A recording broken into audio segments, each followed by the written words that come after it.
Queens isn't just a transit desert, it's a transit wasteland, a sprawling continent of disconnected neighborhoods stitched together by nothing but hope, bus transfers, and the faint smell of exhaustion. Brooklyn has its dead zones in Southeast, sure, but Queens is a nightmare biome. Southwest, dead. Southeast, dead. Northeast, dead. Pockets of transit oxygen scattered like rare artifacts in a collapsing civilization. Together, Queens and Brooklyn form the largest transit deserts in New York City. Bigger than every other borough combined. It's not a gap, it's a canyon. Try crossing South Brooklyn and you'll feel it. The gravitational pull of inconvenience. The way time slows, the way your soul leaves your body somewhere between Flatbush and Marine Park.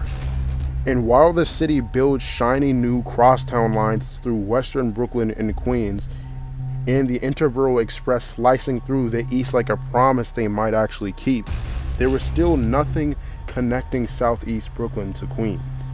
Your only option, Belt Parkway, the most dangerous highway in New York City. 400,000 cars a day. A river of metal and chaos that surpasses the population density under 2 weeks.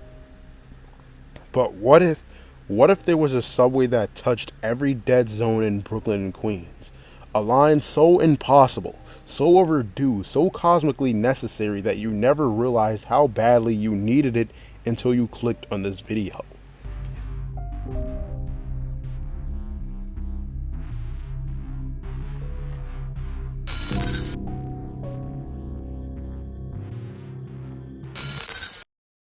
Entered the P train.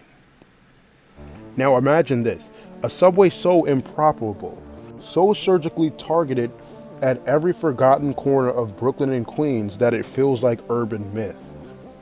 The P train, a line born in the shadows of transit neglect, rising from the marshes of Howard Beach like a still leviathan. It starts quietly, following the air trains east, the kind of station planners pretend is impossible until someone actually draws it. Then the line ascends, becoming an elevated titan roaring down Conduit Avenue. 4 stations, then there is the pivot. It swings north into Springfield Boulevard, the spine of Eastern Queens. It hits Cambria Heights. It hits Linden Boulevard. It hits the neighborhoods that have been begging for rail service since the Eisenhower administration. Then it surges into Queens Village, carving through Jamaica and Hempstead Avenues, stitching together corridors that have never shared a subway map. North again, relentless, blazing into Belrose, Hollis Hills, and the green expanse of Alley Pond Park. And then the crown jewel of the mid-route, 56th Avenue, the beating heart of Bayside's bus network, the lifeline for thousands of Queensboro Community College students. QCC isn't small. It isn't some niche college nobody knows about. It's a 22,000 person transit dependent ecosystem. A powerhouse where parking is a myth and buses are the bloodstream. Springfield Boulevard alone carries the Q27, Q30, Q31, Q74 Limited, Q75 Rush Hour, a swarm of routes feeding into subway lines miles away. If you want to understand why Northeast is suffocating without a subway, you don't need a policy report. You need to look at the Q27, the bus route that's been carrying an entire region on its back for decades. The Q27 isn't just busy, it's one of the most heavily ridden bus routes in all of New York City, pulling in 5.48 million riders every year, a number that rivals entire subway branches. Last year, it ranked as the 4th busiest bus route citywide, sitting right behind giants like the Q44 and the B46 and the M15 and the B6. That alone should tell you something. This corridor isn't underserved, it's overloaded. Every weekday, more than 23,000 riders pack into the Q27. Morning, midday, and evening, it doesn't matter. The crowds never stop, and nearly 1/3 of those riders are using it just as a shuttle to reach the Flushing Main Street subway station. A bus route shouldn't have to function as a makeshift subway feeder for an entire quadrant of Queens. But the real engine behind the Q27's massive ridership is Queensboro Community College. When the MTA finally extended the Q27 to the campus, ridership didn't just rise, it exploded. This isn't efficiency, it's overcompensation. This is a corridor that has outgrown buses, outgrown limited stop service, outgrown the idea that Northeast Queens can survive without rail. And this is why the P train becomes not just reasonable, but necessary. A P train station at 56th Avenue wouldn't just help, it would transform the region. It would relieve the Q27's crushing demand, give QCC a direct rail connection for the first time in history, finally link Springfield Boulevard, one of Queens' busiest transit arteries, to the subway network. And it would replace a multi-bus relay race with a single, reliable, high-capacity line. The Q27 isn't just a bus route, it's a warning sign. A flashing red indicator that transit systems have failed to keep up with who depended on it. And the P train is the answer Queens have been waiting for. But the story doesn't end at Queensboro Community College. Because Springfield Boulevard, the spine of this entire corridor, eventually hits its limit. Springfield ends at Northern Boulevard. And that's where the P train makes its next transformation. It pivots northwest, slipping into Bell Boulevard and 41st Avenue, a direct subway connection to the Port Washington branch of the LIRR. From there, the P hugs the northeastern shoreline of Queens, tracing the water's edge like a still border patrol. It cuts west into Bay Terrace, a neighborhood that has spent decades stranded between bus routes and distant rail lines. Then it pushes into North Whitestone, stitching together communities that have never shared a subway map. And then comes the move no one expects. From there, the P train does the unthinkable. It shoots straight into LaGuardia Airport, a direct rail link from Howard Beach to LaGuardia Airport, from the southern edge of Queens to the northern sky. And that's why the P train earns its second name, the Plane Train, a line that terminates at both of New York City's major airports, finally giving Queens the aviation-to-aviation connection the city never built. This line would stretch roughly 15 miles, the same length as the G, meaning full end-to-end rides would be nearly 30 minutes. A true crosstown line built not for Manhattan, but for the outer borough population that has been ignored for generations. This is a long overdue investment in neighborhoods that carry the city's workforce but never gets the city's rail service. The P would be the line that touches every dead zone, the line that connects the disconnected, the line that gives Queens and Brooklyn the crosstown spine they've always deserved. By connecting JFK Airport to LaGuardia Airport, the P bypasses Manhattan entirely and targets the boroughs within the largest transit deserts in New York. This would benefit airport commuters and workers, TSA agents, flight attendants, pilots, baggage crews. Terminal staff finally get a fast, reliable way to reach either airport from Eastern Queens without relying on buses that run every 5 hours. Higher education students and faculty. No group benefits more than Queensboro Community College. Transit desert residents of Eastern Queens. The P train directly serves neighborhoods that have never had subway access. Cambria Heights, Queens Village, Bellerose, Hollis Hills. Those communities rely almost entirely on buses and cars.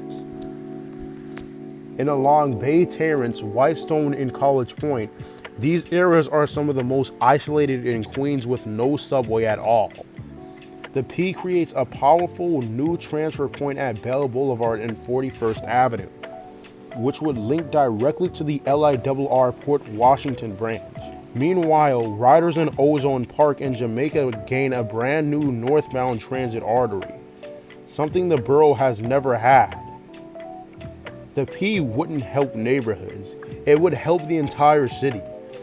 It relieves major bus routes like the Q27, Q30, and Q83, which are currently doing the work of a subway line. This estimated cost would be roughly $20 to $30 billion, roughly $1 billion per mile, similar to other major New York City mega projects.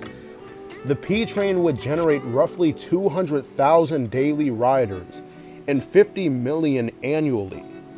This puts it in the same league as the Interborough Express and ahead of many existing subway lines. It would be in the top 10 to top 5. But where would we park these trains when they go out of service? A 15-mile 4-track crosstown line doesn't just appear. It needs a home, a place to sleep, a place to breathe, a place to be repaired, and a place to be reborn every morning before the first rider steps aboard. And that's where the P train's dual yard strategy becomes one of the strongest, most cost-effective pieces of the entire proposal. Number 1, the College Point main yard, the Northern Fortress.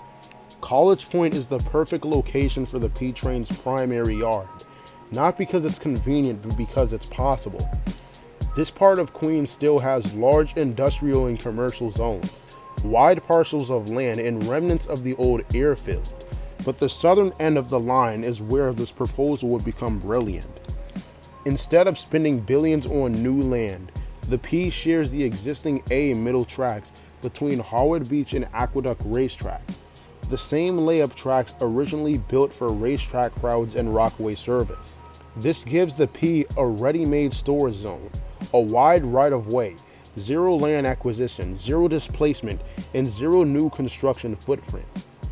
And because the P train would sit under the Howard Beach station the A train is, trains finishing their southbound runs can simply glide forward into these middle tracks for midday layups or overnight storage. The P train would use R211s as its primary fleet. Modern, reliable, wide-door, high-capacity trains perfect for airport travelers and express and local service. But the real genius is what happens to the R179s. The Rockaway salt air destroys them. They corrode faster than any other modern fleet, and they're already the lowest performing tech trains in the system. So instead of letting them rot in the A train, you move them to the P, where the route is inland, the air is dry, the corrosion risk is low, and their lifespan dramatically increases. This protects billions of dollars in rolling stock and gives the A train the more durable R211s it needs for Rockaway exposure. R211s would still be assigned on the P train, but it would be mostly R179 dominant. The P becomes more than a proposal. It becomes a fully functional I&D operational outer borough transit machine similar to the G train, engineered for people who've waited for the longest rail service. But what if there was room for more?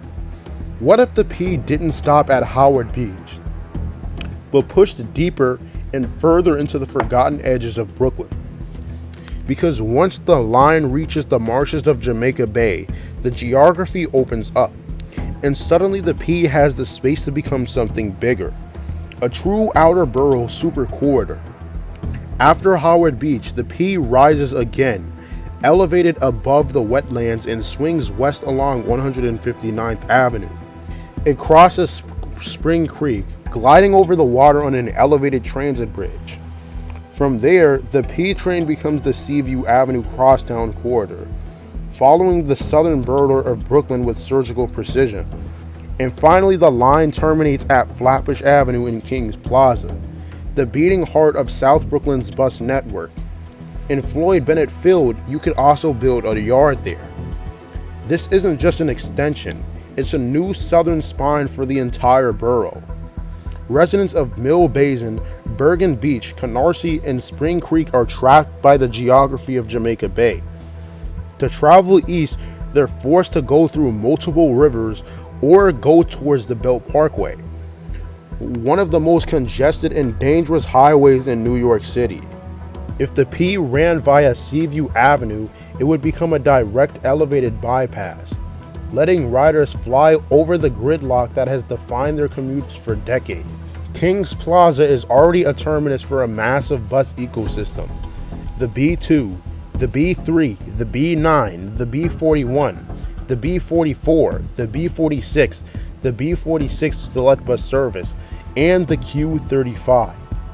By ending the P train here, you create a regional powerhouse terminal. Residents from Marine Park, Flatlands, Midwood, and Sheepshead Bay can take a short bus ride to Kings Plaza and instantly access a 4-track express system, leading directly to both airports. South Brooklyn residents overwhelmingly use JFK but have no rail access. This line gives them a single-seat elevated ride straight to Howard Beach and Federal Circle, the 1.5-hour LaGuardia Airport drive, and to a reliable cross-borough run in 10 minutes. The extension is necessary, especially because of the Belt Parkway crisis. 150,000 to 200,000 vehicles per day, 1,338 crashes in a single year, the most crash-prone roadway in New York City, rush hour from 6 a.m. to late evening, airport shift changes which creates constant surges. The fundamental problem is that there is no outer borough rapid transit alternative. If you live in Mill Basin or Bergen Beach and work at JFK, you must drive and waste gas every single day. There is no subway, rail, or anything to bypass. There is no subway within the walls of Boston. Wait, what? The P train extension becomes the pressure relief valve the Belt Parkway has needed for decades. It wouldn't just be the plain train, but it would also be the pregnant express train.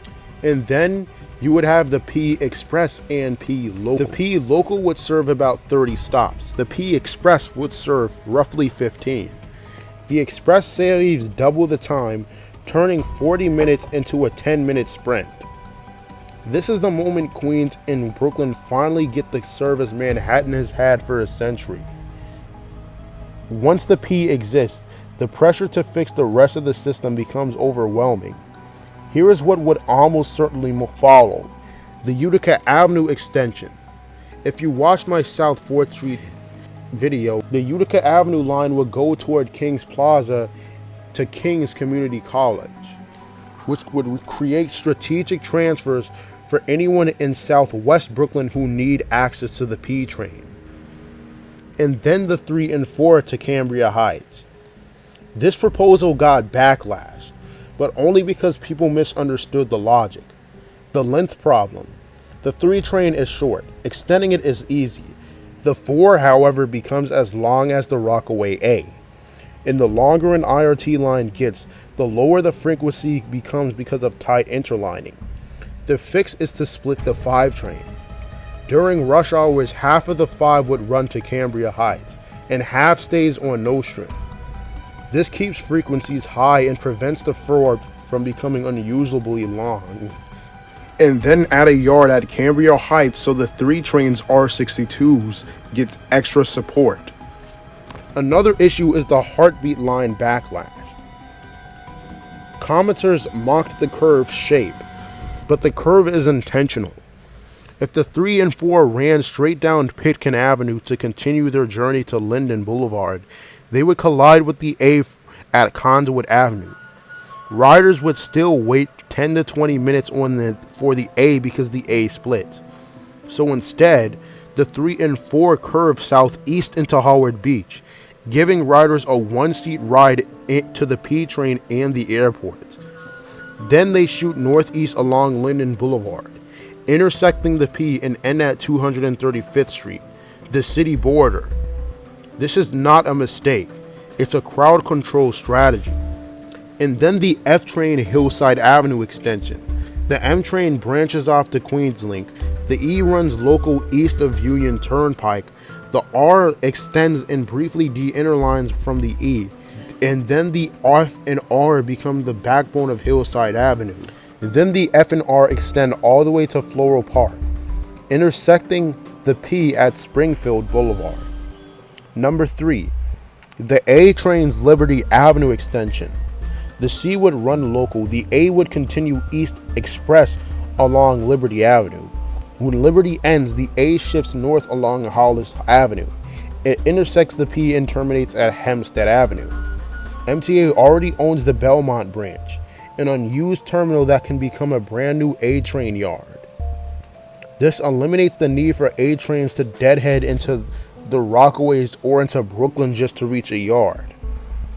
And then the N, G, and W train extension. The Northern Crosstown. Both the N and W would be extended to LaGuardia. Both would intersect the P, run along the expressway, and intersect the P again at Queensboro Community College. And then they would terminate at Little Neck Parkway. The G would run along Northern Boulevard, meet the N and W, and end at the same terminal. The W would need major support. This would create a true northern crosstown, finally connecting Astoria, Jackson Heights, Bayside, and Little Neck. The 7 train to Queensboro Community College. The 7 is way too packed at Main Street. Everyone relies on buses east of Flushing.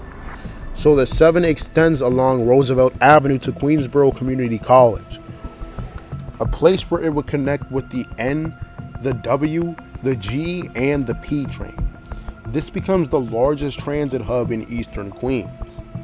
The final result would be a complete outer borough grid. And then an honorable mention, the H Queens Link extension idea video.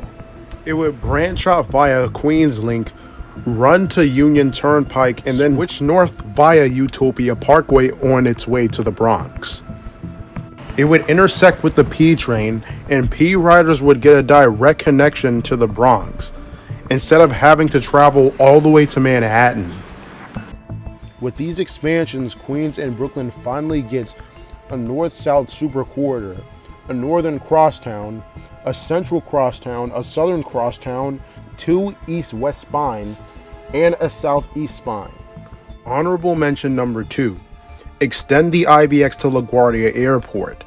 That way, P-train riders from Whitestone can reach places like Brooklyn, something that is physically impossible and would take 2 hours on a bus trip. With additional extensions, you would reach the Bronx within 30 minutes from Broadway Junction.